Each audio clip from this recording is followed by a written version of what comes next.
crimes que la France paye très cher. L'assassinat de Kadhafi en Libye et le coup d'État contre le président Laurent Gbagbo en Côte d'Ivoire. Les deux affaires sont remarquablement similaires. Pour résumer, dans les deux cas, un président français en exercice a sciemment utilisé la force militaire française contre un pouvoir légitime d'un État tiers pour imposer un régime plus favorable à des intérêts privés et, semblerait-il, également pour éliminer des preuves de financement occulte de campagnes électorales françaises. Et ce sont les populations, tant françaises que libyennes ou ivoiriennes, qui en paient le prix humain, financier, sécuritaire et démocratique. C'est le cadre général, tant en Libye qu'en Côte d'Ivoire. Sur le cas libyen, nous avons régulièrement sur ce même plateau détaillé les conséquences migratoires catastrophiques pour l'Europe et la France depuis que le verrou libyen a été brisé. Nicolas Sarkozy devra en répondre devant la justice, pour l'instant du seul volet financier qui a conduit à l'assassinat du leader libyen avec la complicité des services secrets français, mais il devra également rendre compte, tôt ou tard, avec le fauteur de guerre BHL, des conséquences mortifères pour le peuple libyen et pour l'Europe. Ces deux hommes ont du sang sur les mains et quel que soit leur caste, ils devront rendre des comptes. Le cas de Laurent Gbagbo est lui aussi exemplaire. Il est socialiste, mais il est surtout francophile, historien, écrivain, catholique, patriote et n'appartient à aucune loge franc-maçonne. Ce qu'il désire plus que tout, c'est que la Côte d'Ivoire se libère de la France-Afrique que nous avons dénoncée dans notre dernière édition. Il veut aller, comme il le dit lui-même, au-delà des discours. Je cite, « Pour l'instant, il n'y a que des discours, tant que les piliers seront debout, la présence de l'armée française, le franc CFA et le choix des présidents, la souveraineté des pays d'Afrique ne sera qu'un leurre et la France-Afrique, la réalité. C'est un anachronisme, un scandale tellement énorme, cette dépendance. » Fin de citation. Il va vite devenir l'homme à abattre, d'autant qu'il n'est pas prompt à accepter les exigences de Villepin ou de Chirac qui attendaient, selon ses propos, des valises de billets et pas des valises de francs CFA. Longtemps opposant à Félix Houphouët-Boigny, emprisonné pour cela par le Premier ministre de l'époque, un certain Ouattara, qui est désormais l'actuel président, il est élu à la présidence de la République de Côte d'Ivoire en 2000 face à Robert Guéhi. Dès lors, la France n'aura de cesse de lui faire quitter le pouvoir de gré ou de force. Dès 2002, il doit faire face à une tentative de coup d'État par des éléments armés par le Burkina Faso. Non seulement la France ne le prévient pas de l'attaque, comme Laurent Gbagbo le dira plus tard, bien sûr qu'ils ne m'ont pas prévenu puisqu'ils étaient dans le coup. Mais Michel Alliot-Marie, alors ministre de la Défense de Chirac, refuse de faire jouer les accords de défense pourtant imposés à l'indépendance en 1960 par Paris. C'est une affaire ivoiro-ivoirienne, dira-t-elle. Henri Emmanuelli, ancien président PS de l'Assemblée nationale, expliquera cette trahison par cette sentence, je cite, « Laurent Gbagbo a eu depuis le début un souci, faire de la Côte d'Ivoire un pays indépendant. C'est cela qui ne lui a pas été pardonné. » Pour Laurent Gbagbo, ce coup d'État est la conséquence directe d'une loi sur l'assurance maladie qu'il a fait voter. Une loi destinée à mettre en place deux caisses, une pour les paysans, une pour tous les autres travailleurs, financée par les bénéfices du cacao, du café, de l'EVA, mais aussi des mines de diamants et d'or. Les compagnies de la France-Afrique y voient une menace trop grande pour leur marge. Le coup d'État est donc lancé. La moitié nord du pays sera depuis cette date sous la domination de bandes de pillards et de rebelles. L'immigration de dizaines de milliers d'étrangers et la distribution de cartes d'électeurs visent à fausser le vote des Ivoiriens et à faire main basse sur le sud, Eldorado agricole et minier de l'Afrique. 30% de la population ivoirienne est, selon les dernières estimations, d'origine étrangère. En 2010, lors de l'élection présidentielle à Bouaké, fief de la rébellion et de Ouattara, on relèvera 250 000 votes exprimés pour 150 000 électeurs inscrits. Mais les événements ne vont pas assez vite. Pire, le régime légal de Laurent Gbagbo tient bon et avance vers la modernité. Décentralisation, création de conseils généraux qui s'attellent à la construction de lycées, de dispensaires, de routes. Les succès du Sud, sous le contrôle du pouvoir légal d'Abidjan, font rêver les Ivoiriens de la partie nord qui subissent les pillages et l'arbitraire des rebelles qui soutiennent Ouattara. Laurent Gbagbo est de plus en plus populaire. Si Laurent Gbagbo n'est pas dupe, il confiera depuis sa cellule à La Haye, je cite, « Pour anticiper les coupes d'État, il me suffisait de suivre les cours du cacao ». Il fait preuve de retenue, accepte de discuter même avec les rebelles, et malgré le double jeu du gouvernement français. L'ONUCI, l'opération des Nations Unies en Côte d'Ivoire, saluera même le professionnalisme des opérations militaires de l'armée ivoirienne qui ne provoquent aucun dégât collatéral ni victime innocente. Il faut donc trouver un prétexte. La première tentative majeure date du 6 novembre 2004. Deux Sukhoi de l'armée ivoirienne, pilotés par des mercenaires biélorusses, bombardent la zone de confiance, dénommée aussi ZOC, notamment à Man et Bouaké, et font 9 morts et 39 blessés parmi les soldats français. L'armée française réagit et détruit les moyens aériens de la Côte d'Ivoire, ce qui l'empêchera de lutter efficacement contre les rebelles. La force Licorne doit se lancer à l'assaut d'Abidjan. C'est la dernière partie d'un plan en 4 phases. Un plan qui a si bien réussi en Côte d'Ivoire que la France l'a appliqué en Libye et au Mali. D'abord, un appel à l'aide d'un gouvernement fantoche ou rebelle reconnu comme légal. Ensuite, une première promesse d'aide par l'organisation régionale qui se retrouve vite dépassée. Puis un mandat de l'ONU au nom de crimes contre l'humanité, viols, etc. Et enfin, l'intervention de la France sur le plan diplomatique, économique et militaire pour mettre en place les hommes choisis. Mais en 2004, la dernière partie cafouille. Des informations révélées par Wikileaks et des enquêtes de presse suggèrent une manipulation visant à justifier une action militaire contre Gbagbo.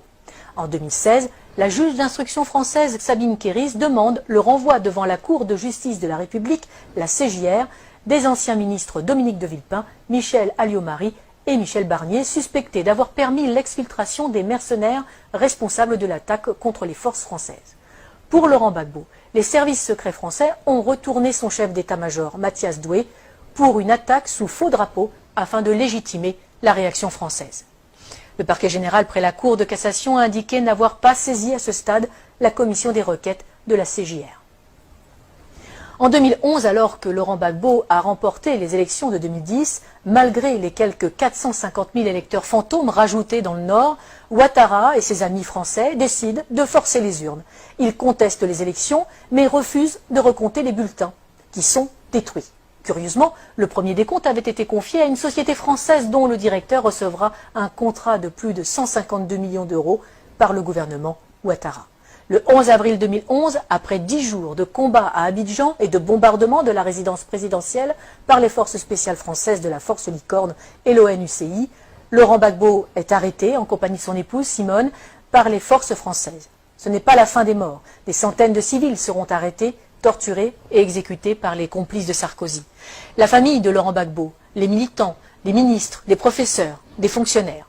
Autre victime de cet assaut, sans doute l'une des plus belles bibliothèques de livres classiques français de toute l'Afrique, seule richesse reconnue de Laurent Gbagbo et qui sera détruite par les bombes incendiaires françaises, tout un symbole. On peut se douter que les nouveaux maîtres de la Côte d'Ivoire ont mis le pays et les industries en coupe réglée. À commencer par Alassane Ouattara, l'ami intime de Nicolas Sarkozy, de Laurent Fabius et de Martin Bouygues, et aussi, aux surprises, de Georges Soros. Le moindre coupeur de route et assassin du Nord est devenu qui préfet, qui commandant de police, qui chef des armées ou président de l'Assemblée nationale. Les compétences comptent peu, c'est le nombre de fusils à disposition qui prime tout. Mais parlons des Français. Claude Guéant, l'ancien ministre de l'Intérieur et secrétaire général de l'Élysée de Nicolas Sarkozy, a installé une antenne de son cabinet d'avocats à Abidjan, où il fait des allers-retours fréquents pour développer ses affaires et celles de son gendre, Jean-Charles Charqui, devenu conseiller d'Alassane Ouattara. L'ancien ambassadeur de France au moment du putsch est devenu consultant et passe sa vie dans l'ombre de Ouattara. Les chefs militaires de l'opération Licorne sont devenus consultants et se sont vus confier la juteuse modernisation de l'armée ivoirienne. Il ne faut pas non plus oublier les fameuses annulations des dettes africaines. Ces dettes ne sont pas annulées, elles sont en fait privatisées. Les sommes dues et qui ont été payées par les contribuables français sont finalement payées à des entreprises privées du pays créancier pour réaliser les travaux dans le pays créditeur. Travaux largement surfacturés, le plus souvent, les contribuables français sont volés de leur remboursement, les Africains spoliés de leurs investissements. Et généralement, les entreprises favorisées sont dirigées par de grands amis des présidents et ministres en place en France. Ils ne peuvent quand même pas exécuter Laurent Gbagbo, bien que un procès en Côte d'Ivoire, oui, mais sans lui, car il est trop populaire. À la Cour pénale internationale, ce sera mieux, surtout qu'elle est le parfait outil de justice des vainqueurs. Externalisé donc à La Haye pour un procès à charge et inique, le procureur a à sa disposition un budget de plus de 28 millions d'euros. La défense, 76 000 euros.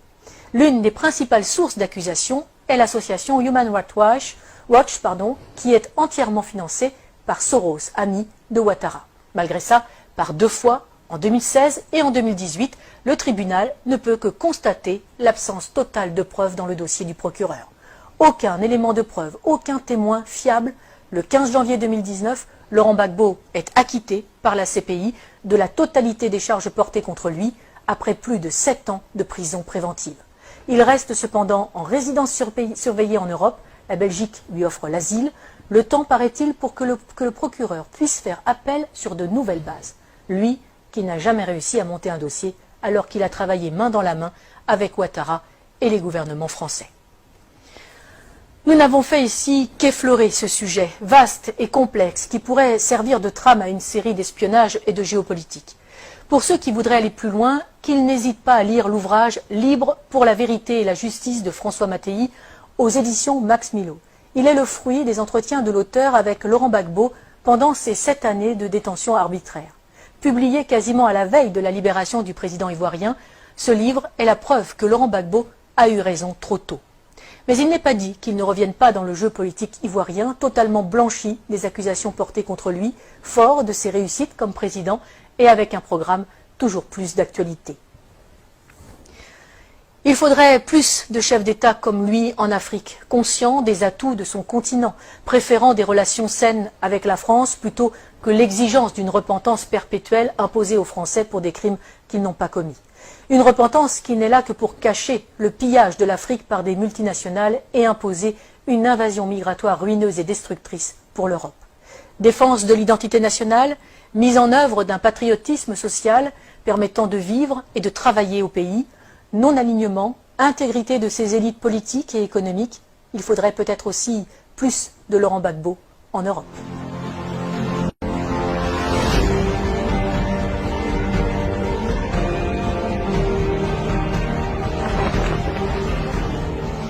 Il aura fallu que la polémique soit lancée par le vice-président du Conseil italien, Luigi Di Maio, du mouvement 5 étoiles, pour que les Français entendent parler du franc CFA.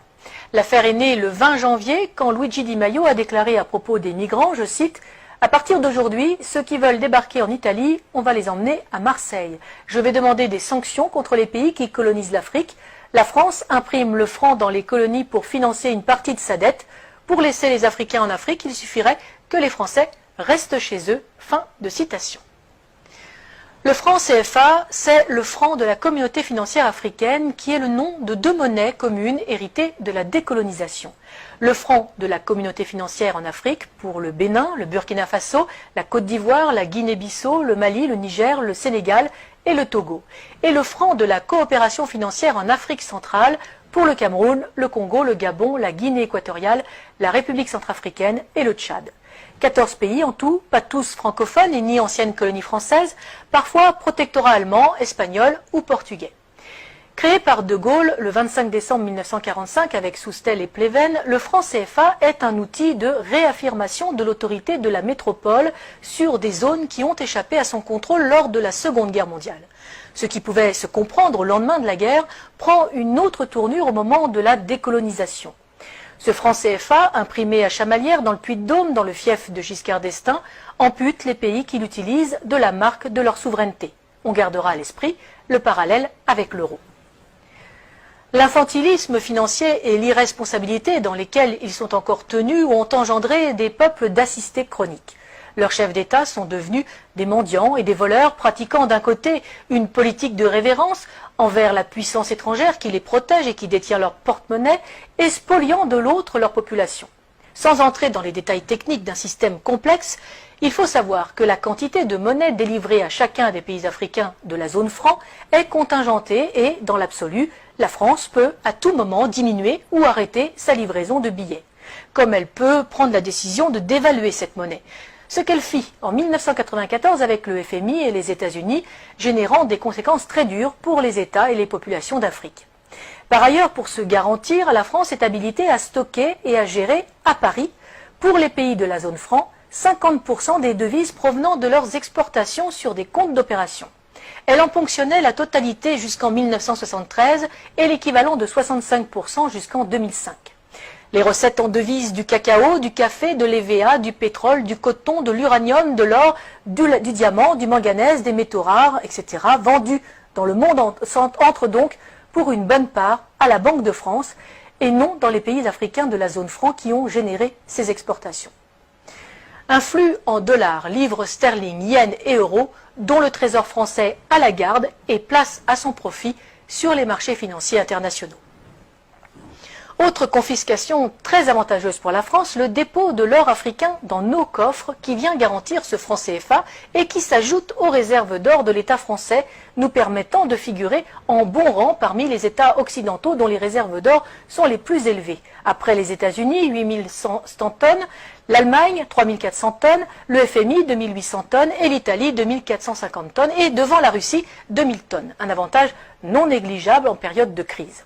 Un bon moyen, par exemple, de rassurer les agences de notation et les marchés auxquels la France emprunte, de quoi boucler son budget. Enfin, le franc CFA constitue avant tout un levier politique qui permet une ingérence directe dans les affaires d'un pays. Il a suffi au gouvernement de Sarkozy de couper les robinets de la Banque centrale d'Afrique de l'Ouest et de fermer les banques filiales de banques françaises en Côte d'Ivoire pour mettre Laurent Gbagbo en difficulté. Nous aurons d'ailleurs l'occasion de revenir sur le cas de la Côte d'Ivoire et de son président légitime, Laurent Gbagbo, dans une prochaine édition. En vérité, le franc CFA n'est pas un vestige de la colonisation, c'est une privatisation de la colonisation. Elle permet à nos dirigeants de corrompre les élites africaines, d'imposer la présence des multinationales comme Areva, Total ou Bouygues dans des marchés publics africains avec des fonds publics mais des bénéfices très privés. Et les pertes parfois magistrales, comme pour Areva, que nous avons déjà évoquées sur ce même plateau, si elles sont bien à la charge des contribuables français, n'empêchent en rien le versement de commissions bien juteuses. Ce sont les mêmes multinationales qui font venir la main-d'œuvre africaine en Europe, un sous-prolétariat déraciné de pays corrompus et ruinés, une masse d'esclaves qui a l'énorme avantage de faire baisser les salaires des Européens et de mettre à mal tous les systèmes sociaux de protection, maladie, retraite, famille et les services publics.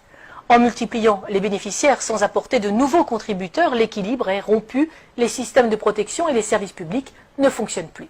Du coup, les bénéficiaires légitimes, les seuls contributeurs, les deux souches, n'en veulent plus et le privé peut prendre la relève et empocher de juteux bénéfices. Les délires complotistes, Charlie Hebdo, dans son édition du 27 octobre 2004, citait des propos tenus par Renaud Dutreil, alors ministre de la fonction publique, le 20 octobre à Paris, lors d'un déjeuner-débat de la Fondation Concorde. Je cite, « Le problème que nous avons en France, c'est que les gens sont contents des services publics. L'hôpital fonctionne bien, l'école fonctionne bien, la police fonctionne bien. Alors, il faut tenir un discours, expliquer que nous sommes à deux doigts d'une crise majeure, mais sans paniquer les gens, car à ce moment-là, ils se recroquevillent comme des tortues. » C'était en 2004, on mesure le chemin parcouru en 14 ans. Pour que l'Europe demeure aux Européens, il faut rendre l'Afrique aux Africains, ce qui permettra de rendre les Africains à l'Afrique. Le patriotisme social et économique que le Parti de la France veut installer dans notre pays est aussi la solution pour un développement indépendant des pays africains.